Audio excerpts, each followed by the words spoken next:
Hallo, ihr Lieben, ich bin Lia. Ganz herzlich willkommen auf meinem Kanal. Für die, die neu sind. Ich habe vor 2 Tagen versprochen, dass ich ein Video zu dem Thema Galactic Messages teilen werde. Für die, die mich noch nicht kennen, ich bin Botschafterin für Extraterrestrische und ich bin Bestandteil des Hybrid-Kinderprogramms. Ich bin komplett zusammengesetzt worden, genetisch sozusagen in Co-Kreation mit einer besonderen Spezies, einer besonderen grauen Spezies, auf die ich jetzt zurückkommen möchte. Ich würde sie jetzt hier erstmal für den Moment Seda nennen. Und ja, ich bin auf die Erde gekommen über eine Art Transplantation in die Mutter, die eben auch Teil ihrer Genetik gespendet hat, sodass die Kompatibilität hergestellt wurde. Und so fing mein Leben als Hybridwesen auf dieser Erde an. Und ich möchte hier diesen Tag nutzen, um euch ja einmal die Yahyel näher zu bringen. Yahyel ist eine Hybridrasse, die im Hybrid-Kinderprogramm entstanden sind. Und um sie euch ein bisschen näher zu bringen, möchte ich euch erst einmal erzählen, wie sie sind, wie sie zu ihrem Namen kommen, was es bedeutet, weshalb ich sie jetzt hier erwähne. Yael in ihrer Sprache heißt so viel wie die Ersten oder die, die als erstes kommen. Die Yael sind eine Hybrid-Kinderrasse von Menschen und Seda. Im Vergleich zu dem, was im Netz so kursiert über Yael oder andere Hybride, dass sie komisch aussehen oder anderes, dann lade ich euch ein, schaut mich an. Ich sehe sehr, sehr, sehr, sehr ähnlich aus wie die Yael, nur dass ich hier deutlich weniger Mensch in mir habe, sondern mehr Pleiadi, Seda. Aber hier gehe ich noch drauf ein, weil es auch wichtig ist, dass ihr wisst, wer sind die Seda, die Vaterrasse der Jajawen. Sie haben verschiedene Merkmale. Sie sind ähnlich groß wie die Durchschnittsbevölkerung, zwischen 1,60 Meter bis 1,80 Meter. Manche sind auch hier ein bisschen größer, manche sind ein bisschen kleiner. Hier gibt es verschiedene Variablen. Sie sind eine Mischung aus Menschen und einer grauen kleinen Rasse. Das heißt, hier kommt je nachdem, wie die Genetik hybridisiert wurde, wie viel Dominanz von der einen oder anderen Genetik gewünscht ist, auch mal verschiedene größere Leute raus, so wie es hier auf der Erde auch Variablen gibt. Es gibt ja kleine Eltern und große Kinder. Ganz, ganz verschiedene Facetten haben sie. Die ja sind in der Regel, wenn man sie ansieht, wirklich super, super menschlich. Sie haben ein bisschen kleinere Nase. Die Augen sind ein kleines Stückchen größer, sitzen teilweise ein kleines Stückchen mehr versetzt, sind auch oft mandelförmig, aber nicht immer. Die Augenfarben sind markanter. Die Augen haben mehr Tiefe, mehr Klarheit, mehr Glanz. Die Augen der Yahyel haben alle Augenfarben, die es auf der Erde vertreten gibt, aber auch noch ein paar besondere Augenvariablen, wie zum Beispiel, wie auch bei Menschen, 2 verschiedene Augenfarben, aber auch teilweise hingehen zu eisig blau bis hin auch zu Violetttönen können vorkommen. Und das Grün kann auch mehr in Richtung Gelb gehen. Ja, ja, sind von der Optik her alles wunderschöne, wunderschöne Personen. Und sie sind sehr, sehr schlau, sehr, sehr gescheit. Sie sind technologisch super gut ausgestattet und hochentwickelt, was auch den Seda natürlich zugute liegt. Sie sind mit den Seda zusammen groß geworden. Sie sind aufgewachsen mit ihnen. Aber ich nehme hier immer noch den Begriff Seda. Ihr werdet bald jetzt im Laufe des Gespräches kennenlernen, weshalb sie eigentlich nicht Zelda sind. Aber viele graue Rassen über 158, soweit ich noch mir das gemerkt habe, hier kommt immer wieder was dazu, kommt und geht, weil die Grauen eine nicht nur interstellare, sondern omniverse Rasse sind. Also sie kommen teilweise aus parallelen Universen, aus parallelen Zeitlinien in unsere Ebene hinein und damit gibt es immer mal mehr und mal weniger.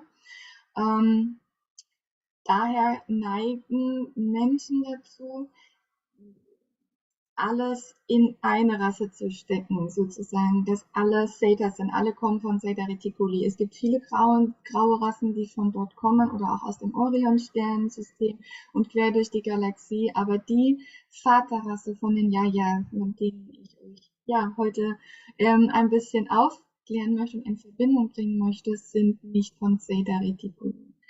Die Yayal haben gerne mal ein paar längere Arme und etwas längere Finger. Trotzdem haben sie alle 5 Finger. Ja, also ich habe auch hier nicht 2 Finger weniger. Wenn ihr mich anschaut, meine Finger sind sehr lang im Verhältnis zu meinem Körper, zu meinem Gesicht. Und auch eben meine Arme sind länger. Und das wird euch bei den Yayal auch begegnen. Unproportionale Körperform. Sehr große Körper, sehr lange Beine, sehr spindelig und eben auch sehr spindelige Arme, Hände, Finger. Und ich kann mich für euch gerne auch einmal hinstellen. Also meine Arme sind viel länger als die von einem normalen Menschen. Ich mache das gerne für euch heute ausnahmsweise, dass ich mich hinstelle, dass ihr mal die Proportionen sehen könnt. Ich hoffe, die Kamera kann es aufnehmen, wenn mein Kopf abgeschnitten ist. Mea culpa. Wenn ihr mich anschaut, seht ihr, dass ich super lange Arme habe im Vergleich zu dem, wie es normal wäre als Mensch. Ich habe sehr lange Fingerchen und normale Füße, aber super lange Beine. Für die nicht so die Körperverhältnisse einschätzen können, ich bin von der Körpergröße 1,78 Meter. Die Körpergröße kommt bei mir sehr viel von den Plejadenlinien, da die Pleiades größer sind als Menschen. Viele Pleiades sind größer als Menschen. Und hier habe ich die Körpergröße meiner Mom, mein Dad, in Anführungsstrichen, sind viel kleiner. Viel kleiner. Meine Mutter, die Genetik gespendet hat, geht mir wie sie. Und ja, die andere Genetik ist Pleiadian Theta. Und daher kommt auch viel Größe und viel Optik. Gut, zurück zu den Yayal. Ihr habt jetzt ein bisschen, eine Idee, dass die längere Arme haben, längere Finger haben, ein bisschen größere Augen. Die Augen sind wunderschön und auch viele nicht ganz so starker, dominante Augenbrauen, wirklich eher weniger. Die Haut gibt es verschiedene Varianten, also von hell bis dunkler, je nachdem, welche Menschengenetik zur Hypothesierung genommen ist. Also hier nicht denken, dass nur weil ich hier blass bin und ich eben etwas hellere Haut habe als normal, im Vergleich die Genetik von meiner Mutter ist zum Beispiel sehr dunkel. Meine Mutter hat sehr dunkle Haut. Und diese hellen Hauttypen kommen sehr viel von der Hypothesierung. Also ich bin komplett anders als der Rest der Familie. Natürlich auch genetisch. Und für die jetzt fragen, was redet sie denn da so alles? Ich habe genetische Tests, die bestätigen, dass ich das bin, wovon ich rede. Zurück nochmal jetzt zu den Yayal. Und jetzt möchte ich zu der etwas tieferen Botschaft kommen. Warum sie entstanden sind, weshalb sie da sind, hat etwas mit den Theta zu tun. Und um hier einmal ein bisschen zu erklären, wie die Theta entstanden sind und weshalb sie die Yayal kreiert haben, hat nicht nur damit zu tun, dass es eine Rasse gibt, die uns energetisch ähnlich sein muss, um mit uns in den ersten Kontakt zu gehen, in dem Integrationsprogramm des Menschen in die Galaxie, sondern es hat noch einen viel tieferen Sinn. Die Vaterrasse der Yayal kommen aus einer parallelen Ebene, aus einer parallelen Welt, einer parallelen Version der Erde. Die Vaterrasse der Yayal sind Menschen, wahre Menschen, die über viele Generationen hinweg unzählige Entscheidungen getroffen haben, die sie zu dem gemacht haben, der sie sind. Es fing an, dass die Erde viele Probleme hatte, wirtschaftlich, umwelttechnisch, viele Kriege, viel Unruhen. und in dem Kollektiv das Bedürfnis größer geworden ist, sich zu perfektionieren, der perfekte Mensch zu sein. Und der perfekte Mensch reagiert nicht emotional. Der perfekte Mensch hat viele Fehler nicht. Und so wurden, ja, Devices erstellt, um Gefühle zu minimieren, um Gefühle auszustellen.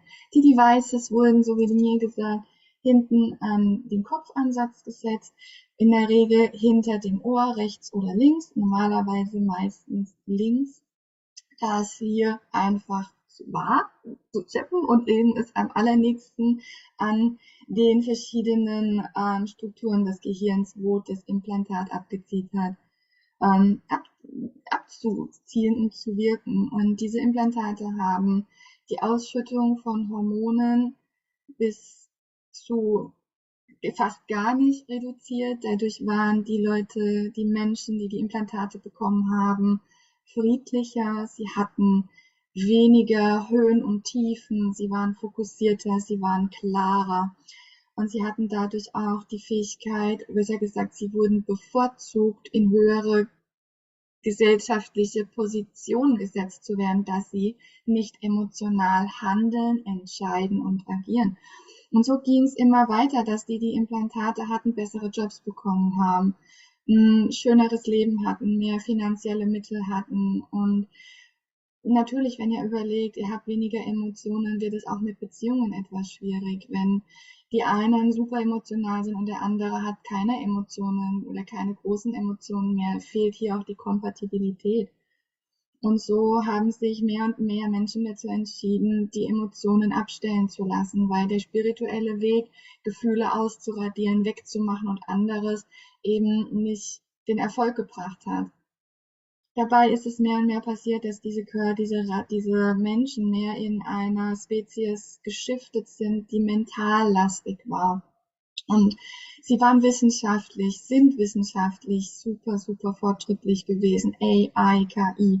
Diese ganzen Dinge waren hier am Wachsen, am Florieren und technologisch eine absolut hohe Zivilisation, die auch begonnen hat, natürlich stellar zu werden und interstellar.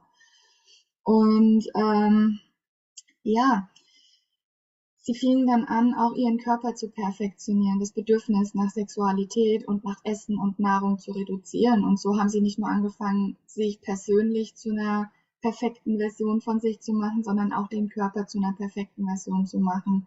Und so wurden die Köpfe immer größer, die Gehirnkörper, weil sie sehr mental auch waren, die Körper immer kleiner und irgendwann war es auch nicht mehr möglich, weil die Körper so auch toxisch wurden durch die Umgebung, durch die Industrialisierungen, die dort stattgefunden haben und diese gentechnische Manipulation, dass die normalen Geburten nicht mehr stattfinden können. Und so fing es dann an, dass sie ihre Körper geprintet haben. Sie haben sie hergestellt, sie haben Klonkörper begonnen, ja, zu produzieren, um dann dort, ja, das Bewusstsein zu übertragen. Früher oder später, nach vielen, vielen, vielen tausend Jahren, das ist eine Entwicklung hier im Zeitraffer, das ging nicht über ein paar hundert Jahre, sondern über viele Tausende von Jahren. Und irgendwann war es so, dass diese Rasse gemerkt hat, wir sterben aus, wir sterben. Die Menschen haben gemerkt, dass sie sterben und dass sie so nicht mehr überlebensfähig sind. Zum einen, weil die Körper nur noch immer toxischer wurden und zum anderen, weil keine Seelen mehr inkarnieren wollten in eine mental lastige, so mental verworrene Zivilisation. Und so haben sie angefangen, nach Lösungen zu suchen. Und nachdem sie wunderbar darin sind, mit ihren technischen Errungenschaften durch parallele Erden und parallele Universen zu reisen, haben sie sich auf die Suche gemacht nach einer Erde, die kompatibel ist mit der Bevölkerung, mit ihnen und mit ihrer Genetik. Und so sind sie bei uns gelandet und haben angefangen, ja, um Hilfe zu bitten, um Hilfe zu rufen, um Freiwillige zu erbitten, die ihre Genetik spenden, um ihre Rasse zu erhalten. Und die Yahyel sind die Kinder dieser Rasse. Sie sind, wie ihr jetzt auch wisst, nicht Seta Mensch, sondern sie sind Mensch Mensch. Weshalb sie so ähnlich sind. Sie haben viel Mentalkapazität, aber sind auch so emotional wie wir. Und die Zelda haben begonnen, in die Yael auch zu inkarnieren, aber auch auf die Erde zu inkarnieren. Und die physische Rasse der ursprünglichen Menschen, der ursprünglichen grauen Zeta, geht mehr und mehr zurück. Das ist die Yael-Geschichte, weil viele eben in die emotionalere Rasse jetzt inkarniert sind. Das heißt, wir machen hier in den nächsten Monaten und Jahren eine Brücke. Wir bauen eine Brücke zwischen uns und uns.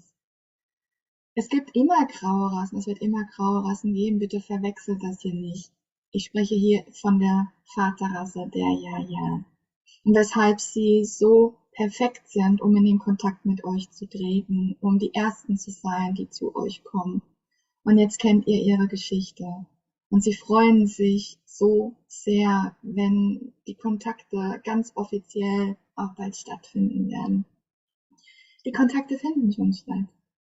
Die Yael sind, ja, sie sind gerade am Probieren und schauen, wie weit sind die Menschen, wie gut können die Menschen mit Kontakten umgehen. Und so ist es, dass sie gerade sehr viel inkognito Zivilkontakte machen. Das heißt, die mischen sich unter die Menschen.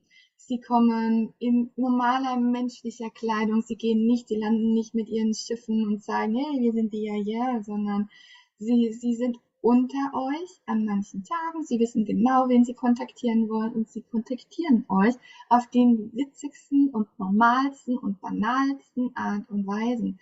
Sie kommen und fragen euch nach dem Weg. Eine ganz typische Art und Weise, Kontakt aufzubauen. Sie kommen zu euch, wenn ihr in der Stadt seid, wenn ihr im Park lauft, im Wald, wenn ihr spazieren geht, wenn ihr draußen seid und sprechen euch an und fragen um Hilfe, fragen um Unterstützung und fragen nach dem Weg oder nach, nach, nach allen möglichen Dingen. Die meisten fragen nach dem Weg. Und hier geht es nicht darum, sozusagen zu gucken, wissen die Leute, dass wir ETs sind, sondern was sie hier prüfen ist, sie prüfen, wie offen sind die Menschen für den Kontakt mit Fremden.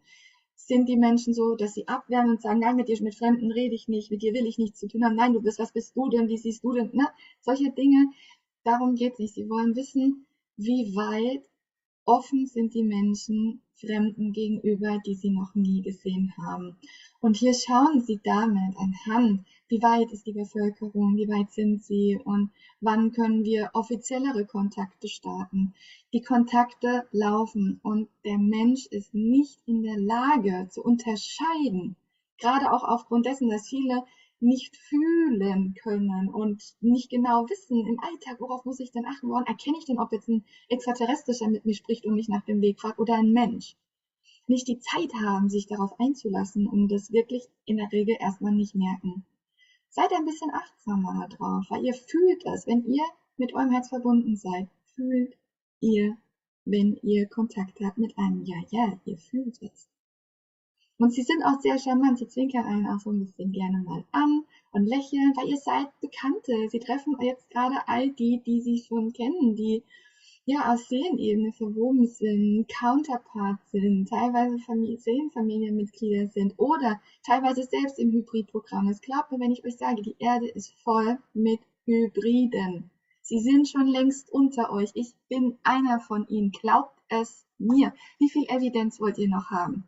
Wie viel Evidenz wollt ihr noch haben? Wie viel brauchen die zweifelnden Köpfe, dass es echt ist, was ich hier sage, was wir sagen? Wir sind da. Hört auf zu suchen. Hört auf zu suchen im Himmel nach irgendwelchen hübschen blinkenden Lichtern, um wieder ein neues Licht zu haben, das ihr bestimmen könnt. Fangt an zu fühlen, wer da ist. Wir sind da. Und wir sind die ganze Zeit da gewesen. Immer. Immer. Die Kontakte sind da. Ihr habt hier einen Kontakt mit einem. Und physisch, mit Sicherheit hatte jeder von euch schon Ja getroffen. Wir verstecken uns nicht. Wir dürfen nur nicht sagen, wer wir sind, solange bis ihr uns erkennt. Ich bin Ausnahme. Ich bin Botschafterin. Ich darf das. Aber auf der Straße. Die Kontakte laufen. Leute, hört auf zu suchen. Die sind da. Die sind da. Wir werden nicht hingehen und sagen, ja, wir sind die ETs, ja, willkommen. Nein, ihr müsst es fühlen. Und wir geben immer mehr Hinweise, immer mehr Hinweise. Man merkt es am Energiefeld. Wir haben größere Energiefelder. Wir haben andere Chakrensysteme als ihr. Wir haben ein Torusfeld. Wir haben ein großes Chakra und keine kleinen. Ihr fühlt es. Macht die Augen zu. Ihr seht uns über eure Herzen. Ihr fühlt es. Wir sind freundlich, wir sind leicht, wir sind witzig, wir sind offen. So wie ich. Ja, ich bin auch lustig, witzig, freundlich und ich kann super ernst, ich kann super kompetent sein, wenn ich's will, wenn ich's will. Nur die deutsche Sprache. Entschuldigung, die deutsche Sprache ist wirklich nicht meine Stärke.